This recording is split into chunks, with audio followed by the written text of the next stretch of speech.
So now that we've talked about monopolies disguised as duopolies, let's talk boats. Well, one particular type of boat, a women's boat, to Gaza. Part of the Freedom Flotilla Coalition, the Women's Boat to Gaza is an all-women expedition that has sailed and plans to sail again to Gaza in order to raise awareness for the humanitarian crisis and Israeli occupation. Recently, I spoke with Women's Boat to Gaza spokesperson Wendy Goldsmith about the upcoming trip and the ship's mission of peace in a land of war. Take a look. So the goal is very simple. It's to end the illegal blockade of Gaza, which has been going on for 10 years. And the flotilla, the Freedom Flotilla Coalition, has been sending boats to Gaza since 2010, and we can intend to continue doing so until the blockade is lifted. So that's really the bottom line of what our mission's about. And do you try to get supplies through and things like that, or is it more of like to bring international attention? We do carry aid on our boats because it's important to recognize the fact that people living in Gaza can't receive or send things in and out of Gaza, so they need lots of stuff. We've just heard recently that certain building materials are not going to be allowed into Gaza to be able to rebuild whatever has been destroyed by the Israeli military. So we do bring humanitarian aid with us, but that's not our primary goal. We're not a humanitarian mission. Our goal is to raise awareness, as you said, make sure that people know the complicity of our governments in terms of how they're supporting Israeli policy, and to end the blockade, which is illegal under humanitarian law. Sorry. So describe, because a lot of people don't have a geographical view of Gaza. So describe a little bit of the geography, because it's bordered on one side by ocean, and you guys can't. There's a certain barrier in those waters where people can take boats. Describe the geography a little bit. So Gaza is a small strip of land. I can't remember the size of it, but it's very small. 1.8 million people live there. Over 800,000, I believe, are people under the age of 20. So it's a very young population. It's bordered by Israel and Egypt. So and then the sea. And so Israel and Egypt both blocked borders on many occasions. And the fishermen who try to make a living fishing have been blocked by Israel from going more than 3 kilometers into the sea. And so whatever they can fish has been overfished, and so that's the problem.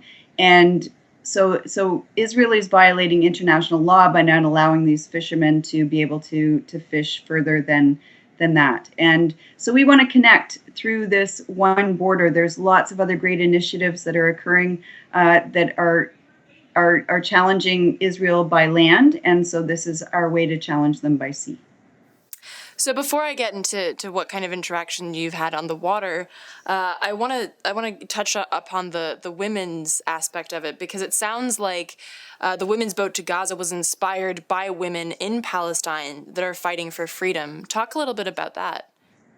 Yeah, that's been a really exciting part of this project, and what brought it together, because we recognize that there's such an incredibly strong women and feminine voice that needed to be heard and expressed, and that women are really so much of the backbone of picking up the pieces in their daily life in Gaza. I read that the UN report says that Gaza will be uninhabitable by 2020, which is like 4 years from now. Can you imagine that? I mean, imagine what it would be like trying to raise a family in situations like that, where there's no water, there's no electricity, there's no schools. You're living in rubble that's not being able to be rebuilt because no supplies can get in. It's quite devastating. And I, as a mother and also as a woman, felt that it was really important for us to speak out and show solidarity with women who are living in the world's biggest open air prison and don't have often the opportunity to have their voices heard. So one of the most awesome things about this project has been connecting with women in Gaza and West Bank, all of Palestine, to including the diaspora, and to connect ourselves. And you know that the voices of women are very strong. So we're excited about what we can do and say to the world with this project. So going back to the experience on the boat, talk a little bit about where do you set out from, and talk a little bit about the journey, and then what is it like when you get to that line between, the free world, so to speak, and Gaza? So what we're going to do this time is we're leaving in mid-September, and we're going to leave from a port in the Mediterranean. Hasn't been announced yet where it will be, but we're going to make several stops, and the point of that is to allow people who can't come on the last stretch to Gaza to be able to still participate and show their solidarity and support with our project, and also to visit ports where we can connect women's organizations and other supporting organizations, and celebrate what we're doing, as well as raise awareness and share information, etc. So we're going to do that for about 10 days or something. And then we're going to head to Gaza with the goal of being there October 1st. And, history tells us that it's likely that the Israeli Navy will board us, will stop us and board us in international waters, which is illegal. And they will use force and possibly confiscate our boat and imprison us. I mean, those are all possibilities, and that's what history has shown. However, this time, with the support of all of the people that we have around the world, we're really hoping that we're going to actually make it to the shores of Gaza.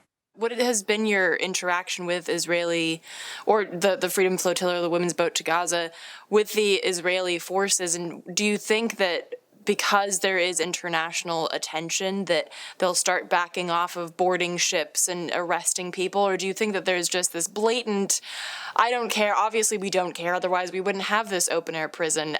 What's the temperature of that, do you feel? Well, I want to start by saying that every mission, and this is our fourth, the Freedom Flotilla Coalition, this is our fourth mission, every single one has been peaceful, nonviolent, with the intention of person-to-person breaking this illegal blockade. So that's, again, how we start out with our organizing. That's the understanding of every single coalition. And so I think that we expect that our governments eventually are going to support us in what we continue to say year after year after year.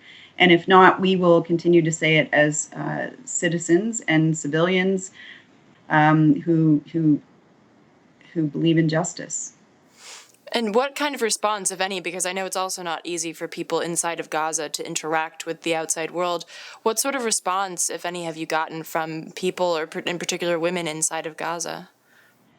Women are very excited. The women that I'm in contact with, and the number is growing. Like every day, I'm getting a new contact from somebody, and they're very excited to be able to tell their stories. So on our website, for example, there's lots of videos from women living in Gaza who can talk about the struggles that they experience on a daily basis, and their commitment to the resistance. That is something that we want to highlight, women to women, and the fact that women are taking these empowered roles in their lives and are speaking out and are connecting. Like that's the beauty in my mind about being a woman is we have this ability to find these connections and to use the power through those connections. So that's what's been most exciting to me about working with women in Gaza and West Bank about this project, is to say, like, it's time for us